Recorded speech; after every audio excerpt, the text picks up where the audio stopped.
عورت کی مستی کا نظارہ دنیا کی سب سے خوبصورت نظاروں میں سے سب سے خوبصورت نظارہ ہے۔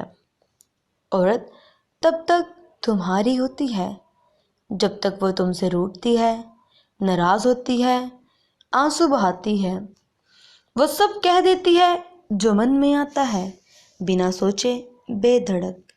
لیکن جب وہ دیکھ لیتی ہے کہ اس کے روٹھنے کا، آنسوؤں کا تم پر کوئی فرق نہیں پڑ رہا، تو یکایک وہ روٹھنا چھوڑ دیتی ہے، رونا چھوڑ دیتی ہے، خود کو سمیٹ لیتی ہے کسی کچھوے کی طرح اپنے ہول میں، اور مرد سمجھتا ہے کہ سب کچھ ٹھیک ہو گیا ہے۔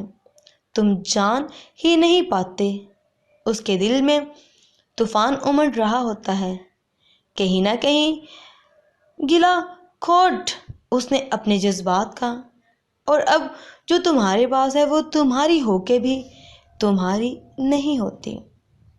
اور مرد سمجھتا ہے کہ سب کچھ ٹھیک ہو گیا ہے، تم جان ہی نہیں پاتے کہ اس کے دل میں طوفان امڑ رہا ہوتا ہے، کہیں نہ کہیں گلا گھونٹ دیا اس نے اپنے جذباتوں کا، اس نے اپنے آپ کو مار دیا۔ عورت کو محبت چاہیے، کم دیں لیکن عزت پوری دیں۔ آنکھوں پہ دھیان دو تو باتیں ادھوری رہ جاتی ہیں۔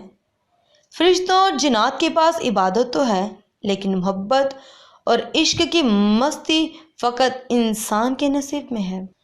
عورت اگر بے لباس بھی سامنے ہو تو مرد ایسی عورت کا کچھ نہیں بگاڑ سکتا جب تک کہ وہ خود اس کو اختیار نہ دے اپنے آپ پر۔ کبھی کبھی من پسند چیزوں سے بھی دستبردار ہونا پڑتا ہے۔ مرنا ایک فطری عمل ہے، لیکن اپنی زندگی کے آخری لمحے تک کو جیے بنا مر جانا آپ کی اپنی بے وقوفی ہے۔ Thanks for watching. اللہ حافظ۔